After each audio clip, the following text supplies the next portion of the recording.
강남이 지금 집값이 그렇게 비싼 이유가 뭡니까? 집값이 지금 좀 진정된 것 같아요. 얘기를 하고 있는데 과연 그런지는 잘 모르겠어요. 패닉바잉이 30대가 집을 가장 많이 샀다. 안녕하세요. 한정훈의 부동산 부자공시입니다. 자, 오늘 주제는요. 지금 8일날 3기 신도시 사전 청약 지금 한다고 얘기를 했죠. 자, 이게 과연 지금 집값 잡는 묘수가 될지에 대한 그런 내용들을 살펴보도록 하겠습니다. 집값이 안정됐다는 기사가 나온 것 같아요. 그렇죠? 그 홍남기 부총리가 또 뭐 집값이 지금 안정된 것 같다. 국토교통부 장관 김현미 장관도 집값이 지금 좀 이제 진정된 것 같다. 이렇게 얘기를 하고 있는데 과연 그런지는 잘 모르겠어요. 지금 시중에 과연 이 서울의 그런 뭐 주요 단지들 그런 데들이 가격이 떨어졌는지, 전 떨어졌다고 지금 생각을 전혀 안 하는데 어쨌든 지금 정부에서는 안정이 되고 있다고 얘기를 합니다. 자, 기재부 장관이 발표했습니다. 뭐라고? 내년 7월 사전 청약을 시작으로 해서 2022년도까지 총 24만 호 분양 주택 중에서 6만 호, 2021년, 22년도에 3만 호, 3만 호씩 6만 호를 사전 청약을 하겠다. 사전 청약이라는 건 뭡니까? 미리 이제 조기 심리적인 안정을 지금 갖게 하기 위한 거죠. 30대, 40대들한테 자, 이제 빨리 분양해 줄 거야. 그러니까 빨리 청약해. 더 이상 투기하지 말고 이제 이런 메시지를 지금 보낸 거죠. 자, 그런데 지금 보시면은 뭐 이렇게 쭉 돼 있습니다. 뭐 그래서 용산 정비창 부지도 있고 왕숙지구 뭐 줄줄이 있죠. 창릉지구 해가지고 뭐 청약 추진 일정 해가지고 이렇게 나와 있죠. 이거는 뭐 다 찾아보면은 다 나오는 얘기죠. 자, 내년 7, 8월에 11,000호, 그 다음에 뭐 내년 9월, 10월에 15,000호, 내년 11월, 12월 2만 호, 뭐 이렇게 해가지고 쭉 지금 공급을 하겠다. 계획은 지금 이렇게 잡고 있습니다. 자, 그런데 이게 핵심지가 지금 빠졌다는 그런 얘기들이 많이 들리고 있죠. 뭐냐면은 태릉이라든지 태릉 골프장, 그 다음에 뭐 여기 그 용산에 뭐 이 중심 지역 공급, 메인포스트나 이런 데 지금 이제 공급을 하겠다. 이렇게 얘기를 하고 있는데 지금 이런 것들이 지금 빠져 있다는 게 문제죠. 캠프킴 부지, 그 다음에 뭐, 공급 계획이 지금 이 중심 지역이잖아요. 사실 지금 공급이 필요한 데가 어디라고 맨날 말씀을 드렸냐면은 항상 공급은 수요가 많은 곳에다 공급을 해야 되는데 지금 공급이 가장 지금 없고 수요가 많은데 서울이잖아요. 그러니까 항상 서울을 타켓으로 정부 정책이 나오는데 지금 서울 중심 지역인 이런 뭐 태릉이라든지 용산 캠프킴 공급 계획 이런 것들이 지금 제대로 지금 진행이 잘 안 되고 있어서 이번 사전청약에선 빠져 있다는 겁니다. 그래서 근데 빠진 이유가 뭐냐면은 지금 아시다시피 현 집권당 민주당에서조차도 지금 그 동네 여기 지금 그 주택을 공급하겠다고 하는 그런 동네들 뭐 태릉이라든지 용산이라든지 이런 데들이 지금 반발하고 있죠. 뭐 지자체장도 반발을 하고 있고 그리고 사실은 조금 문제죠. 왜냐하면은 지금 서울에 뭐 이런 중심 지역들 빈 땅이 별로 없는데 이런 빈 땅에 그냥 이 고밀도로에서 집만 진다고 해서 장땡이 아니거든요. 그래서 이게 지금 갈등을 지금 불러일으키고 있다. 충분히 뭐 양측의 그 뭐 주민들 입장하고 정부 입장하고 둘 다 일리는 있지만 그렇지만은 과연 이게 바람직한가도 한번 생각해 봐야 될 거예요. 지금 결국 서울 핵심지는 지금 없잖아요. 그래서 이게 이 사전 청약을 결국은 서울의 외곽에다 공급을 하겠다는 거죠. 상기 신도시 주변으로 결국 그렇죠. 예, 그러다 보니까 이 핵심지 서울 중심지 서울 지금 가장 가격이 지금도 오르고 있는 어쨌든 거래량은 대폭 줄었지만 신고가를 갱신하고 있는 데들은 서울의 중심 지역들이잖아요. 뭐 마포라든지 뭐 성동구 그다음에 이 뭐 용산, 강남 뭐 이런 데들 강남 상구 이런 데들이 이제 중심 지역들인데 그런 데들이 지금 사실은 이 중심 지역들 수요를 과연 이 외곽에다가 공급을 했을 때 대처를 할 수 있느냐 이런 내용들을 제가 많이 예전에도 올렸었는데 과연 이런 사전 청약이 어떤 결과를 낳을지요. 좀 궁금합니다. 자, 상기 신도시 사전 청약이 집값을 과연 안정시킬 그런 진정 효과가 있을까라는 거를 한번 생각을 해 봐야 되는데요. 자, 지금 패닉 바잉이라는 말들이 많이 지금 언론에 노출이 되고 있는데, 한마디로 여태까지는 저도 이런 경우는 저도 처음 봤거든요, 사실. 왜냐하면은 이 30 대는 이 사실 집을 사는 거에 대한 수요가 거의 없던 세대예요. 30 대는 그냥 뭐 '내가 굳이 뭐 지금 집을 사야 돼?' 이제 이런 생각들을 많이 하고 있는 그 수요층이 30 대인데, 30 대가 집을 가장 많이 샀다 이런 기사들이 나올 때마다 저는 정말 놀랐던 게 '아니 30 대가 갑자기 왜 저렇게 돌변을 했을까?'라는 생각을 하거든요. 그 사람들의 생각은 뭘까요? 젊은 사람들의 생각은. 정부에서 각종 대책을 지금까지 이제 4 년에 접어 인제 4 년째 하로 접어들지만 지금까지 계속 공급 대책, 뭐 공급 대책 가끔씩 내놓고, 그리고 전부 다 이제 규제 대책 위주로 부동산을 잡겠다고 내놨지만은 그럴 때마다 가격은 올랐다는 거잖아요. 실제로 23 번째 대책이 남긴 효과는 뭐예요 지금? 계속 시장이 부정적인 반응으로 나타나고 있잖아요 이게. 좋은 방향으로 가면 참 좋은데. 그러다 보니까 정부의 어떤 정책의 신뢰도 이런 걸 갖다 믿지 못한다는 거죠. 오히려 대책이 규제가 나오면 집값은 오르더라, 이런 생각들을 하니까 더 이상 늦췄다가는 지금 최근에 한 3-4년 동안 집값이 많이 올랐잖아요. 서울 집값 뭐 말할 것도 없고. 그러니까 더 이상 늦춰서는 안 되겠다는 생각들을 강하게 지금 하고 있다는 얘기죠. 그러니까 '지금이라도 사야 된다.'라고 이 30 대 40 대들이 움직였다는 겁니다. 그래서 지금의 이 사전 청약은요, 당장에 이 젊은 층들의 이 패닉 바잉을 잠재우는 효과는 분명히 저는 있을 거라고 봐요. 음. 상기 신도시 잘만 되면 너무 좋지 않겠습니까? 하지만 서울 전체 집값에 영향을 미치는 거는 사실은 좀 불가능하다라는 생각을 합니다. 그러니까 영향을 미치는 데는 어딜까요? 서울에서도 외곽 지역, 서울의 중심이 아닌 외곽 지역에는 간접적으로 영향을 미칠 수 있을지 모르지만 서울의 전체 집값과는 전혀 무관하다라는 저는 생각을 하고 있습니다. 그래서 결국은 늘상 결론은 똑같아요. 제가 말씀드린 결론은 뭐예요? 지금 서울의 주택 공급의 거의 80%를 차지하는 게 재개발, 재건축이잖아요. 이거 재개발, 재건축을 묶어 놓게 되면은 공급이 없어 서울은. 내년에도 공급이 절대적으로 부족하다고 지금 많은 그 사이트에서 얘기들을 하시잖아요. 예, 지금 공급 부족하다고.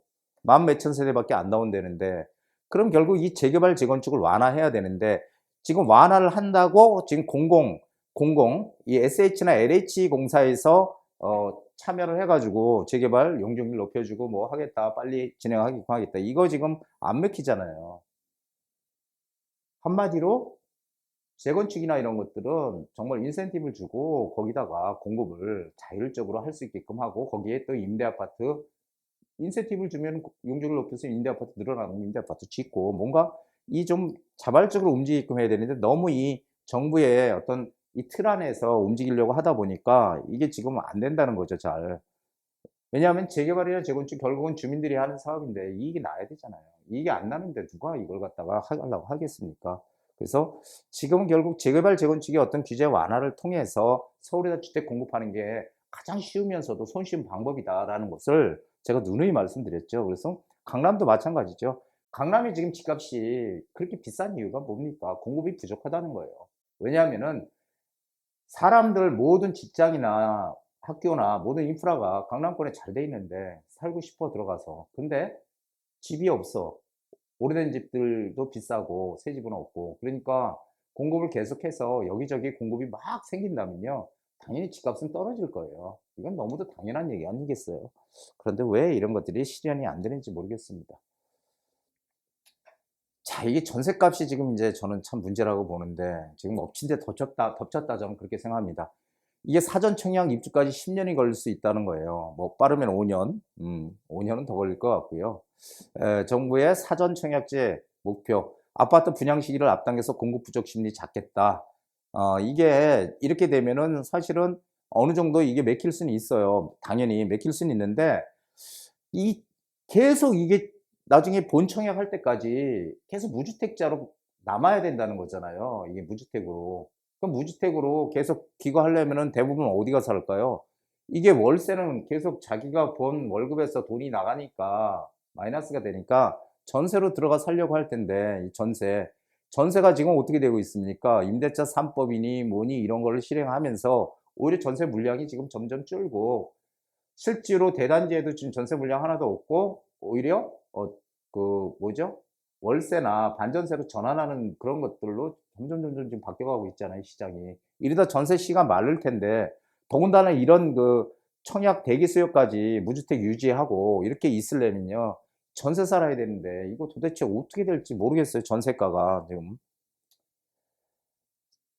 자, 그래서 이게 전세난을 더 부채질하고요. 이게 입주 지역이 이제 만약에 막 입주 지역 이런 데들은 이제 뭐 전세가가 좀 하락할 수 있겠지만 대부분의 지역들은 다 이 전세난에 시달리지 않을까라고 저는 생각을 합니다. 그래서 이게 지금 이 상당히 조금 이 문제가 좀 심각하지 않냐 하는 생각을 합니다. 저는 정부의 상기 신도시가 성공하기를 진심으로 바랍니다. 하지만 그렇게 하기 위해서는 이 분양가 있잖아요. 지금 사전 청약할 때 분양가를 예상 분양가를 이게 앞으로 한참 후에 이제 분양을 받을 거 아니에요.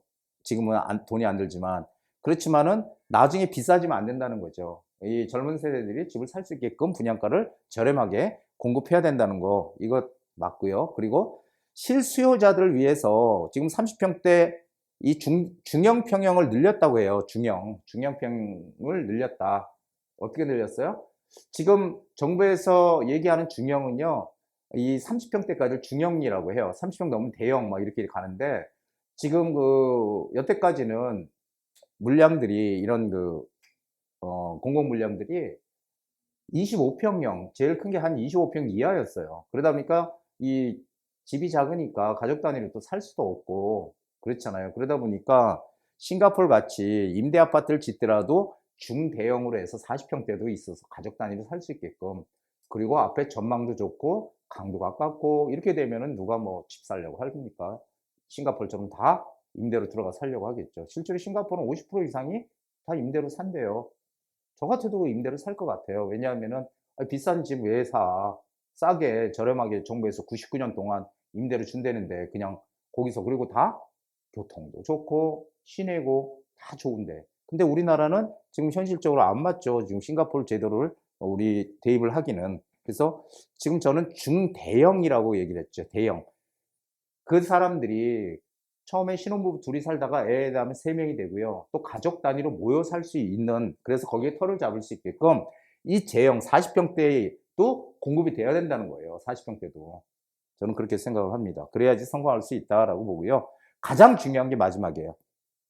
무작정 집만 마구잡이로 지어놔봐야 똑같은 우리 1기 신도시, 2기 신도시 똑같죠. 지금 배드타운이라는 그 오명을 쓰고 있는데 교통망 일자리, 이런 일자리, 양질의 일자리들이 있고 교통망이 잘 갖춰져야 된다는 거죠.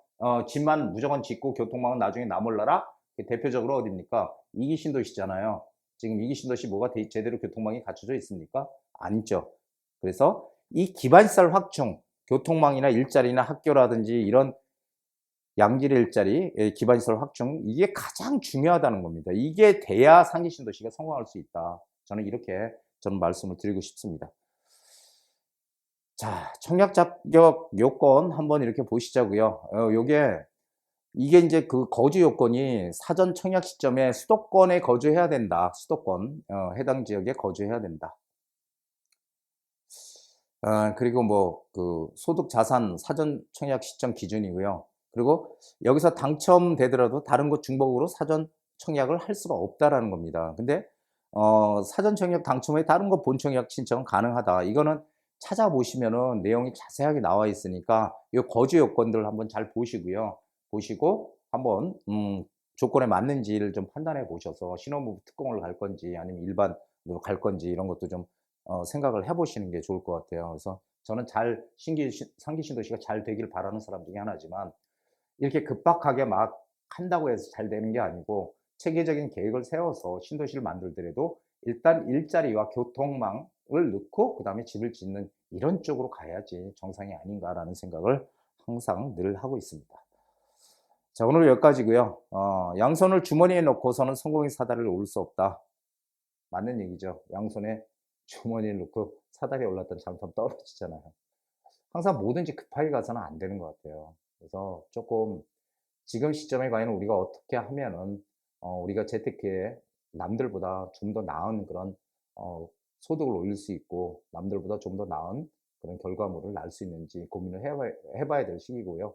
저는 제가 6월 올해 6 월부터 '시장이 움직일 거다.'라는 얘기를 좀 많이 했었거든요. 그런데 지금 정부에서 강력하게 지금 사지도 못하게 팔지도 못하게 보유하지도 못하게 이런 정책으로 좀 올 이렇게 막 쪼이고 있는데, 그렇다고 하더라도 저는 항상 전체의 그 시장의 흐름을 보면은 '시장은 지금 꺾이는 시장이 절대 아니라.'라는 생각을 항상 하고 있습니다. 꺾일 때가 되면 저도 '꺾이는 시장이다.'라고 얘기를 할 텐데, 지금 아무리 봐도 내년에 서울의 공급 물량 또 올해 반토막 나죠. 거기다 전세값은 계속 오를 거고요. 이렇게 되면은 전세가는 당연히 매매값을 움직일 겁니다. 자, 오늘 여기까지입니다.